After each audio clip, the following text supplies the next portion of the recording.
Guten Tag, Günther. Ich bin's, Raja. Ah, Raja, wie geht's? Gut, und dir? Auch gut, danke. Manchmal habe ich Beinschmerzen, aber jetzt ist es viel besser. Ich habe eine Frage, und zwar, du schuldest mir noch einen Gefallen. Richtig, oder?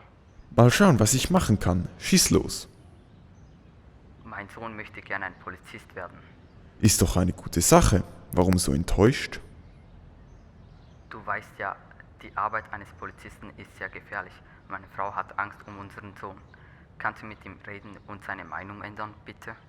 In Ordnung. Ich werde mit ihm reden. Danke vielmals. Wann?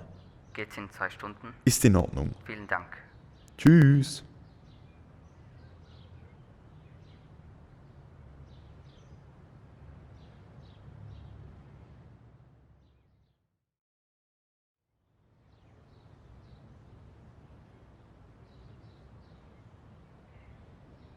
Ah, pünktlich. Komm, setzen wir uns dorthin. Ich kann nicht sehr lange stehen. Mein Bein.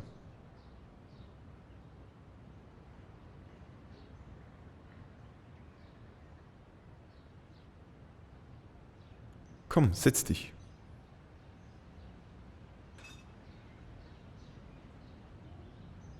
Dein Vater hat sehr vieles über dich erzählt. Ich habe gehört, du möchtest ein Polizist werden. Tee? Nein. Was hast du sonst noch für zukünftige Pläne? Schau mal, es ist komisch, wenn ich rede. Wenn du mit mir reden willst, dann solltest du jetzt anfangen zu reden. Ansonsten kannst du einfach wieder gehen. Was ist mit Ihrem Bein passiert? Das ist der Preis meines letzten Falls, Fall 14. Ich habe sehr viel über diesen Fall gelesen.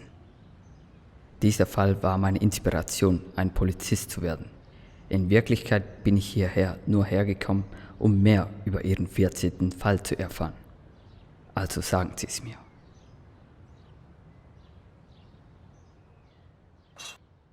Also gut.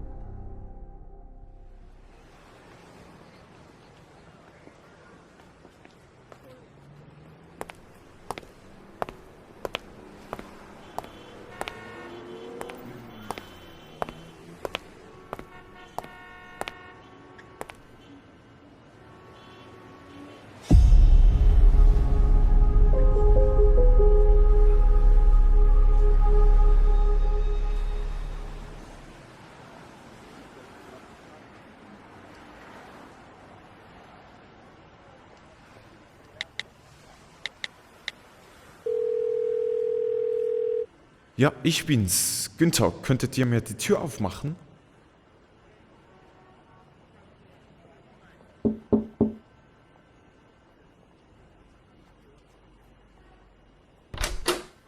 Guten Tag, Herr Günther. Ich bin Ihr neuer Assistent für diesen Fall. Tut mir leid, die Tür geht nur von innen auf. Kein Problem. Und noch etwas, darf ich Sie Officer Günther nennen? Wenn's sein muss. Also, was wissen wir? Das Opfer heißt Fabian. Er wurde mit einer Pistole erschossen. Der Mord war sehr gut geplant und ausgeführt.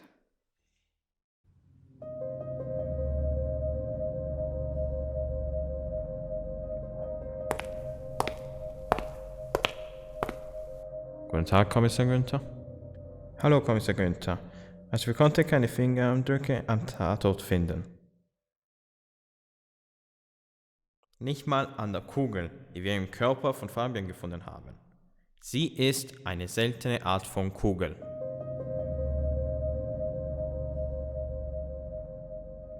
Wissen Sie, wann er ungefähr ermordet wurde? Er wurde Mitternacht. Aber die genauen Angaben können wir erst nach der Untersuchung der Leiche in einem Labor mitteilen. Gut. Haben Sie Fabians Familie informiert? Nein, noch nicht. Und ach, übrigens, haben Sie Lascha nachgefragt, ob es hier Überwachungskameras gibt? Ich werde das noch machen.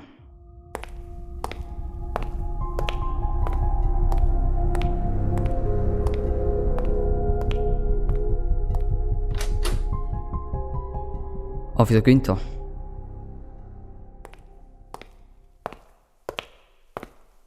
Ich habe die Familie von Fabian informiert und es gibt hier eine Überwachungskamera im Sekundarflügel. Und zwar unten am Eingang. Schauen wir uns die Aufnahme an. Vielleicht bekommen wir einen Hinweis für den Fall. Also gut, das ist die Aufnahme von der Überwachungskamera am Eingang. Spulen Sie nach vorne. Stopp! Gehen Sie ein bisschen zurück. Spielen Sie es ab hier ab.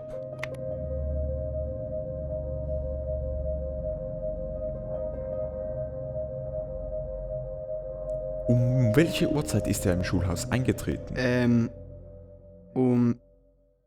Abends um 11 Uhr. Ist dann die Tür um diese Uhrzeit nicht abgeschlossen? Diese Tür in der Aufnahme ist eine automatische Tür. Das heißt, sie geht nur auf, wenn man hier auf dem Computer die Tür öffnet. Man kann auch ein gewisses Zeitfenster definieren, an welchem die Tür offen ist. Aber die andere Tür kann man nur von innen öffnen. Aber wie konnte jemand die Tür öffnen, ohne hier auf den Computer zuzugreifen? Das weiß ich nicht. Nur ich habe den Zugriff auf diesen Raum. Aber das System ist sehr einfach, dass jeder es bedienen kann. Aber ich schließe immer die Tür ab, nachdem ich den Raum verlasse. Danke für Ihre Hilfe. Und können Sie mir bitte die Aufnahme auf einem USB-Stick speichern? Sicher, einen Moment. Falls wir weitere Fragen haben, werden wir uns bei Ihnen melden. Hier, Vielen Dank. Auf Wiedersehen, Herr Kohler. auf Wiedersehen, Kommissar Günther. Auf Wiedersehen. Auf Wiedersehen. Dieser Mord war sehr gut geplant. Aber jeder perfekte Mord hinterlässt eine Spur. Unsere Spur war das Verhör. Also du bist die... Lisa. Und du hast dich bei der Polizei gemeldet, weil du und dein Freund Lukas gestern abends um 10.30 Uhr Fabian gesehen habt, wie er ins Schulhaus ging. Ja, genau. Und was habt ihr um diese Uhrzeit dort gemacht? Lisa und ich waren bis 10.15 Uhr in der Stadt und wollten dann auf dem Pausenhof noch chillen. Und was habt ihr danach gemacht? Danach wollten wir beide circa um 10.30 Uhr nach Hause gehen. Und genau dann sahen wir Fabian. Wir wussten nicht, warum er um diese Uhrzeit ins Schulhaus ging. Also ihr habt Fabian gesehen und was habt ihr danach gemacht? Danach haben wir nichts gemacht. Wir gingen einfach nach Hause. Du bist der Freund von Fabian, also gibt es Leute, die Fabian absolut nicht leiden können? Oder gibt es deiner Meinung nach Verdächtige, die eventuell Fabian getötet haben können? Ich bin mir nicht sicher, aber es gibt da jemanden, der Fabian überhaupt nicht leiden konnte. Wer? Max. Die beiden stritten sich sehr oft. Also wenn es in unserer Klasse Probleme gab, dann waren nur die beiden dran schuld. Und neulich hatten sie sehr große Streitigkeiten. Und wo ist er jetzt?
Schieß los. Wen soll ich abschießen? Sie? Ey, sogar ich kann bessere Witze machen als du. Also sag, warum hast du Fabian getötet? Ich habe ihn nicht getötet. Aha, aber ihr beide stritten sehr oft und vielleicht war er beim letzten Streit zu weit gegangen. Nein, das war ganz anders. Vor einigen Tagen hat Fabian mich vor allem bloßgestellt, dass ich nicht mutig genug bin, alleine gegen ihn zu kämpfen. Alle lachten mich aus, also wollte ich Rache an Fabian nehmen.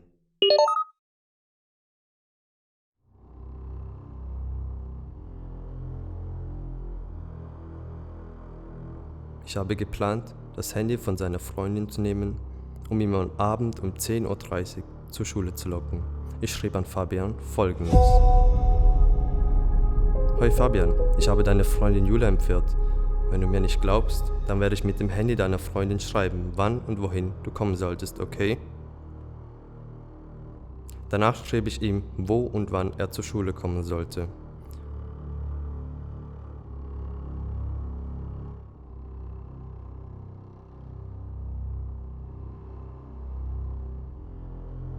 Um die automatische Tür zu öffnen, habe ich die Schlüssel von Herrn Kohler benötigt. Ich habe ihn abgelenkt, während Harry seine Schlüssel geklaut hat. Als er wegging, gelangen ich und Harry in den Überwachungsraum und stellten ein, dass die Tür von 10:25 Uhr genau 10 Minuten geöffnet sein sollte.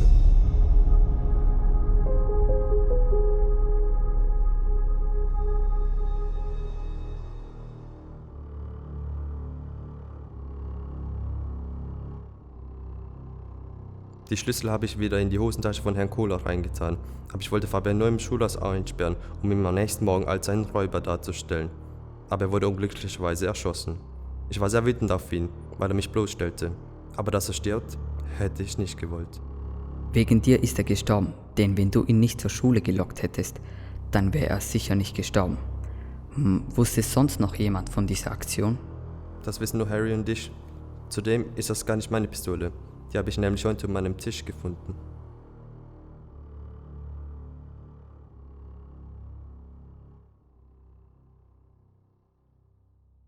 Und was hat er gesagt?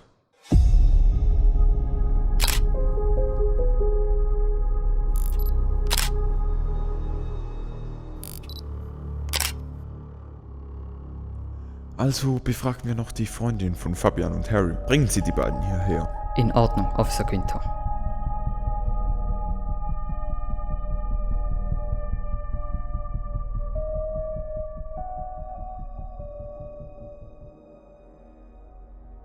Günther, Ja? ich habe nachgefragt. Die Freundin von Fabian heißt Julia. Sie wird vermisst und Harry ebenfalls. Was? Beide? Etwas stimmt hier nicht.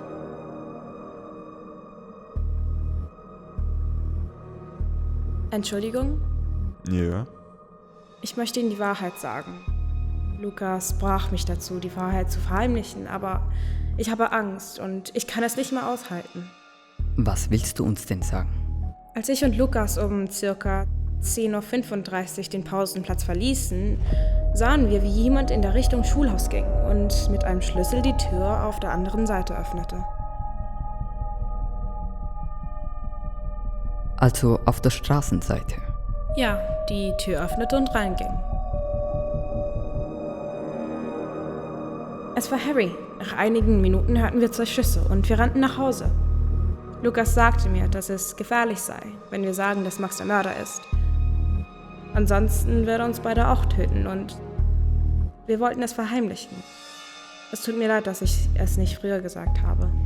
Danke, dass du wenigstens jetzt die Wahrheit sagst.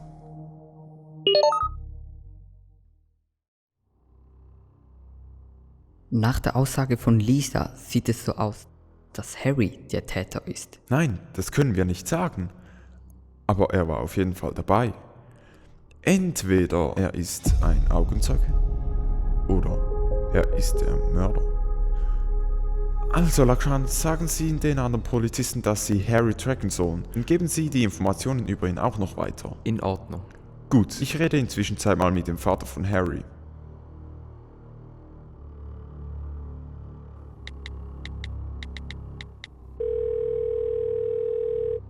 Guten Abend, ich bin Kommissar Günther. Ich habe ein paar Fragen an Sie über Harry, wegen dem Mord an Fabian. Wie kann ich Ihnen helfen? Also ich habe gehört, Sie vermissen Ihren Sohn seit gestern. Ja, also normalerweise kommt er immer um 6 Uhr abends, aber gestern kam er nicht nach Hause. Haben Sie erfahren, dass Fabian erschossen wurde? Das habe ich mitbekommen. Wir vermuten, dass Ihr Sohn gestern im Schulhaus war, als Fabian erschossen Unser wurde. einziger Sohn. Ich flehe Sie an. Finden Sie meinen Sohn. Meine Frau macht sich sehr viele Sorgen um ihn. Ja, werden wir. Auf Wiedersehen. Auf Wiedersehen. Komm mal schnell.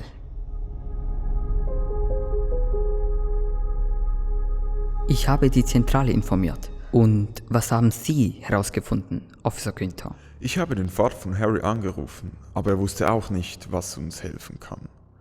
Aber ich vermute, er war im Schulhaus, als Fabian erschossen wurde. Aber von wo hatte Harry die Schlüssel, um die Tür zu öffnen? Ich habe vorhin nachgefragt. Die Schlüssel, um die Tür auf der Straßenseite zu öffnen, hat der Schulsekretär. Das erklärt einiges. Der Täter hat eine Kugel für Fabian benutzt, aber Lisa sagte, sie hörte 2 Schüsse und wir konnten am Tatort nur eine Kugel finden. Also denke ich, die zweite Kugel traf Julia. Also warte, fassen wir alle Hinweise kurz zusammen. Ich sagte meine Theorie, es muss nicht unbedingt so passiert sein, denn es ist nur eine Vermutung. Der Täter wusste den Plan von Max, also verfolgte der Täter Fabian, nachdem Fabian in das Schulhaus ging. Max schrieb ihm mit Julias Handy, dass er im Gang auf dem 1. Stock warten sollte. Dann kam der Täter zum 1. Stockwerk. Ihn konnten wir nicht sehen, weil er nicht durch die Tür am Pausenplatz reinkam, sondern durch die Tür auf der anderen Straßenseite hineinging. Der Täter wusste, dass die Schlüssel dafür der Schulsekretär hat. Also nahm er sich die Schlüssel vom Schulsekretär und öffnete damit die Tür von außen. Er ging direkt zu Fabian und boom! Du hast es sicher erraten, der Täter erschoss Fabian. Die zweite Kugel hat jemand getroffen, das kann Julia sein. Aber wie sie ins Schulhaus kam oder ob sie dort schon war, wissen wir nicht. Ihre Leiche nahm der Täter mit. Wo sie ist und wo Harry ist, müssen wir noch herausfinden, damit wir ein klares Bild vom Ereignis erhalten. Ist meine Theorie logisch? Ja, es ist ja logisch. Vielleicht kann es auch genau so passiert sein. Aber was ist das Motiv? Nicht für alle Mordfälle gibt es ein Motiv. Wollen Sie mit dieser Andeutung sagen, dass wir einen Psychopathen suchen? Kann sein, wer weiß. Vielleicht mochte der Täter die Affäre zwischen Fabian und Julia nicht.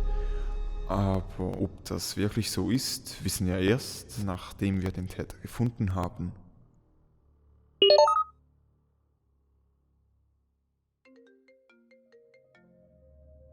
Herr Lakshman, Sie sagten ja, wir sollten die Nummer von Harry tracken und sein Handy befindet sich im Schulhaus. Danke vielmals für Ihre Hilfe. Los, gehen wir zum Schulhaus, schnell!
Guten Tag, Kommissar Günther.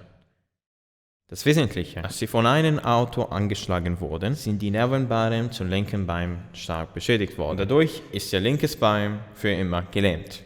Es tut uns leid, wir konnten nichts unternehmen.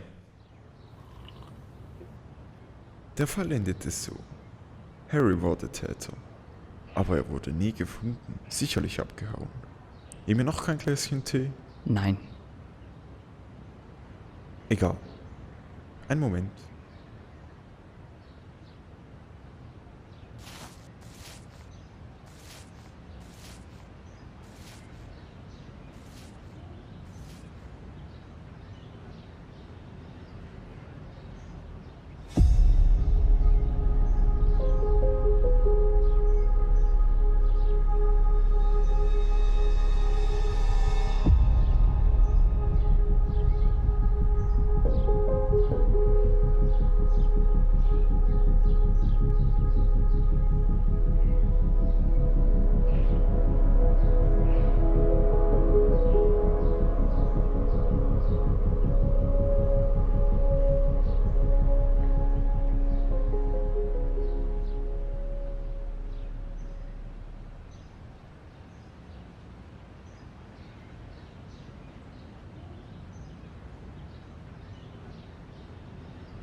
Wer bist du?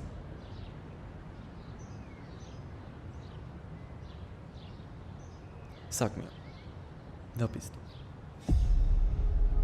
zu guter Letzt. Diese Frage hätten Sie mir zu Beginn stellen sollen, Officer. Sie haben mit mir geredet, als ob Sie mich seit 10 Jahren lang kennen würden. Vielleicht hätten Sie nicht so detaillierter über den Fall geredet, wenn ich gesagt hätte, wer ich bin. Ich bin der Bruder von Harry. Ich weiß, dass Sie wissen, wer der Mörder ist, aber Sie haben ihn damals nicht bei der Polizei abgeliefert. Ich erzähle Ihnen alles, die ganze Geschichte. Aber bitte legen Sie die Waffe weg.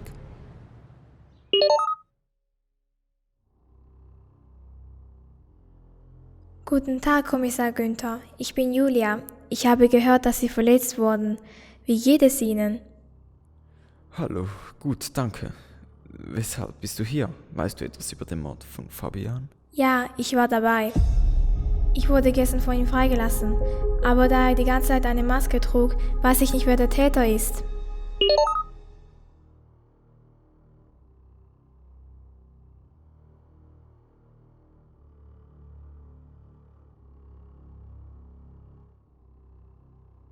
Ich war an diesem Tag vom Täter entführt. Als ich aufwachte, war ich gefesselt auf einem Stuhl und bemerkte irgendwann, dass ich im Gruppenraum im Schulhaus eingesperrt war. Nach einer langen Zeit schuf mich der Täter raus aus dem Gruppenraum und fesselte meine Hände zusammen. Er hieb seine Pistole hinter meinem Kopf und führte mich zu Fabian. Der Täter ließ mich los und erschoss Fabian. Dann kam Harry durch die Tür auf der Straßenseite. Harry hörte den Pistolenschuss und blieb stehen. Danach betäubte mich der Mörder mit einem Lappen oder etwas Ähnlichem.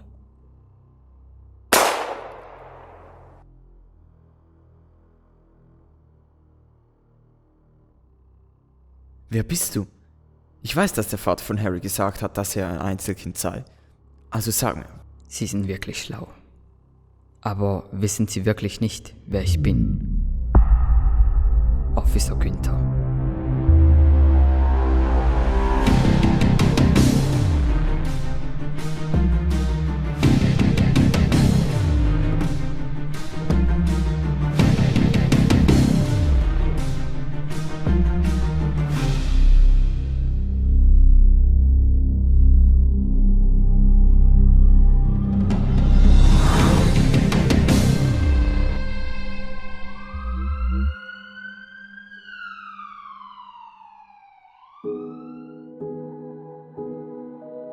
Hallo Laksha, hören Sie mich? Sie schliefen 14 Jahre lang. Das nennt man Koma, denn der Schlag auf Ihren Hinterkopf war sehr hart und Sie fielen ins Koma. Jetzt sind Sie wieder aufgewacht. Nun können Sie die jetzige Welt erforschen gehen. Ich musste 1/3 meines Lebens im Schlaf verbringen. Und meine Karriere als Polizist konnte ich wegschmeißen. Aber was mich am meisten stört ist, dass der Täter immer noch auf freiem Fuß ist. Und ich möchte, dass er für seine Übeltaten bezahlt. Aber Lakshan, weshalb hast du das alles nicht schon von Anfang an gefragt? Was für einen Fehler habe ich gemacht, damit du die Pistole auf mich richtest? Ich habe sie tagelang beobachtet. Und vor 5 Tagen, was sehe ich denn da? Ein Gesicht, welches ich vor 14 Jahren im Spiegel sah, bevor ich niedergeschlagen wurde.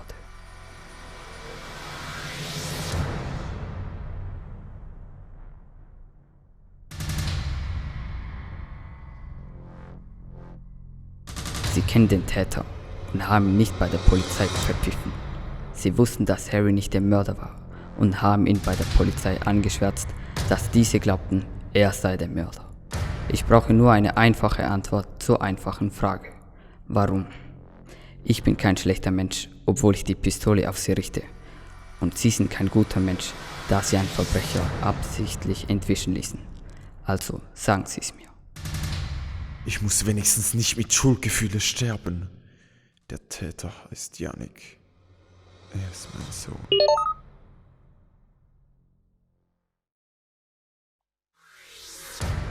Yannick ist der beste Schüler in seiner Klasse. Er war bis jetzt immer Klassenbester. Eine Woche bevor er Fabian ermordet hatte, schrieb er seine Abschlussprüfung. Die war für ihn sehr wichtig, denn er wollte darin unbedingt Klassenbester werden. Als er die Prüfung schrieb, sah er plötzlich Fabian, der für diese Prüfung gespickt hatte. Yannick wollte es für sich behalten und hatte dem Lehrer nichts gesagt. Aber 3 Tage später erhielten alle die Prüfung wieder zurück. Diesmal wurde Fabian Klassenbester. Yannick war sehr enttäuscht. Er ist keiner, der eifersüchtig ist, aber er konnte es nicht ertragen, dass Fabian mit Spicken Klassenbester wurde. Er wollte sich an ihm rächen. Als er das Klassenzimmer verlassen hatte, sah er, wie Max und Harry geplant haben, Fabian zu veräppeln. Sie wollten mit dem Handy von Julia schreiben, dass Max Julia entführt hatte und dass er Julia im Gruppenraum auf dem 1. Stock gefangen hielt. Diese Gelegenheit wollte Yannick ausnutzen, indem er Julia wirklich entführte. Und zwar am 14. Juni. Also an diesem Tag, wo Max und Harry es geplant hatten. Er betäubte sie und sperrte sie anschließend im Gruppenraum ein. Mit dem Plan von Max, den er mitbekommen hatte, lockte Max Fabian um 10:30 zur Schule. Also versteckte er sich im Schrank und als es Zeit war, führte er Julia aus dem Gruppenraum. Als Fabian auf dem 1. Stockwerk wartete, kam Yannick mit Julia. Auf dem Gang ließ er Julia auf den Boden fallen und erschoss Fabian. Genau dann sahen Lisa und Lukas Harry, wie er mit den Schlüsseln des Schulsekretärs die Tür auf der Straßenseite öffnete. Als Yannick sich umdrehte, sah er Harry und erschoss ihn sofort. Er nahm die Leiche von Harry und versteckte diese im Schrank. Am nächsten Tag versteckte er die Pistole unter dem Tisch von Max. Da Yannick wusste, dass die Tür um 10:30 geöffnet ist, ging er um diese Zeit wiederum ins Schulhaus, um die Leiche rauszunehmen. Er vergrub die Leiche auf dem Spielplatz und kam wieder rein, um zu schauen, ob er irgendwelche Hinweise liegen gelassen hatte. Aber als er die Treppe hinunterging, sah er mich und dich. Er rannte wieder hoch und versteckte sich im Gruppenraum. Danach weißt du ja selber, was passiert ist.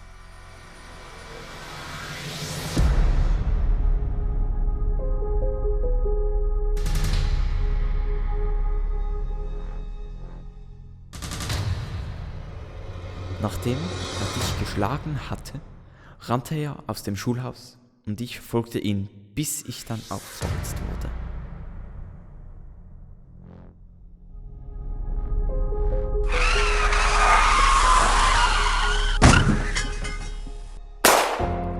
Karma ist ein Bumerang. Egal wie weit man es wirft, eines Tages kommt es wieder zu uns zurück. In unserem Leben kommt etwas immer wieder vor und wir achten nie darauf. In meinem Leben war es die Zahl 14. dass mein letzter Fall, mein 14. Fall war, dass in diesem Fall 14 Personen involviert waren und dass Lakshan nach 14 Jahren Rache an mir genommen hat für die Gerechtigkeit. Ist das alles ein Zufall? Ich denke nicht. Aber etwas weiß ich ganz genau. Wenn man etwas mit jungen Jahren verbockt, dann kann das einem in der Zukunft einholen und ein ganzes Leben lang verfolgen. Tod oder Töten ist nie die Lösung. Es verschlimmert alles nur noch mehr. Schwierigkeiten sollten vermieden werden. Aber wenn man die Geschichte aus der Perspektive von Lakshan sieht, dann bin ich der Bösewicht dieser Geschichte. Aber der Grund, weshalb mein Leben so endete, war eine falsche Entscheidung, um ans Ziel zu gelangen.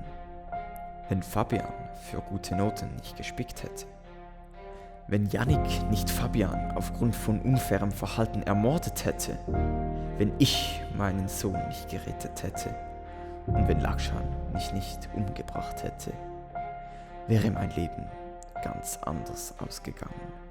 Stimmt's?